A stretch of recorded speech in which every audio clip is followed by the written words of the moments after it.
नमस्कार मंडळी, स्वागत आहे तुमचं आमच्या चॅनलमध्ये।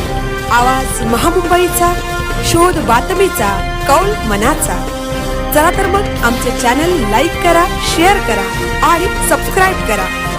धन्यवाद। रायगड किल्ल्याला वणव्याचा विळखा, पाणी पुरवठा विद्युत वाहिन्या जळून नष्ट। 15 दिवसातील दुसरी घटना, शिवभक्त ग्रामस्थांमध्ये संताप।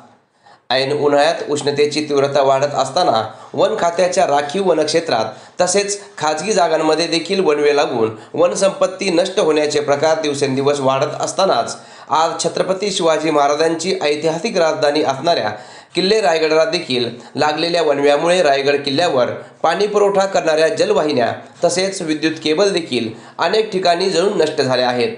घटनेचे गांभीर्य ओळखून वन खात्याचे अधिकारी वणवा विझवण्यासाठी रायगड किल्ल्यावर दाखल झाले होते अशी माहिती प्राप्त झाली। सुमारे 15 दिवसांपूर्वीच अशाच पद्धतीचा वणवा किल्ले रायगड परिसरामध्ये झाल्याचे वृत्त यापूर्वीच प्रकाशित करण्यात आले होते। झालेल्या या घटनेबद्दल स्थानिक ग्रामस्थ व शिवभक्तांमधून संताप व्यक्त होत आहे। रायगड जिल्ह्यातील सर्व डोंगर माथ्यांवर जानेवारी महिन्यापासूनच वणवे लागण्याचे प्रमाण मोठ्या प्रमाणावर वाढले असून आतापर्यंत सर्वच डोंगर माथ्यावरील वनसंपदा जळून नष्ट झाली आहे। असाच प्रकार आज छत्रपती शिवाजी महाराजांची राजधानी असणाऱ्या किल्ले रायगडावर दुपारच्या सुमारास घडला। अज्ञात व्यक्तीने लावलेल्या वणव्यामुळे किल्ले रायगडावर पाणी पुरवठा करणाऱ्या जलवाहिन्या या प्लास्टिकच्या होत्या त्या जमिनीखाली 1-1.5 फूट खोल खोदून जमिनीत पुरणे आवश्यक असताना देखील ठेकेदाराने त्या उघड्यावर ठेवल्याने आज वणव्याच्या भक्ष्यस्थानी पडल्या। त्याच पद्धतीने विद्युत केबलही उघड्यावर ठेवल्याने त्या देखील काही ठिकाणी आगीच्या भक्ष्यस्थानी पडल्याचे पाहण्यास मिळाले। छत्रपती शिवाजी महाराजांची राजधानी असणाऱ्या ऐतिहासिक किल्ले रायगडावर कामे करताना अधिकाऱ्यांनी लक्ष देऊन काम केले असते तर पाणी पुरवठा करणाऱ्या जलवाहिन्या व विद्युत पुरवठा करणाऱ्या विद्युत केबल या जळाल्या नसत्या असे पर्यटकांनी व शिवभक्तांनी प्रतिक्रिया देताना म्हटले। हिरकणी वाडीपासून महादरवाजापर्यंत वणवा।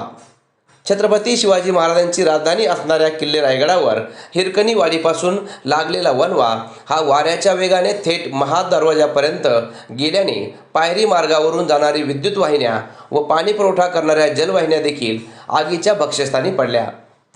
टकमक टोक मात्र वाचले।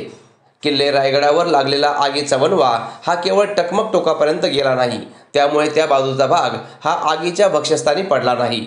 मात्र किल्ल्याच्या हिरकणी वाडीकडील बाजूचा भाग पूर्णपणे जळून नष्ट झाला आहे।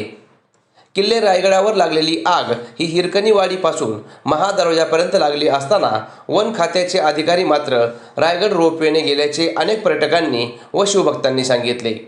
मात्र पायरी मार्गावरून गेले असते तर कदाचित पायरी मार्गावरून जाणारी विद्युत वाहिन्या व पाणी पुरवठ्याच्या जलवाहिन्या या आगीच्या भक्ष्यस्थानी पडल्या नसत्या असे निदर्शनास आले। त्यामुळे वन खात्याकडून अधिक गांभीर्याने या संदर्भात लक्ष देण्याची आवश्यकता शिवभक्तांकडून व्यक्त होत आहे। आवाज महामुंबईचा चॅनलसाठी मिलिंद खार पाटील, रायगड।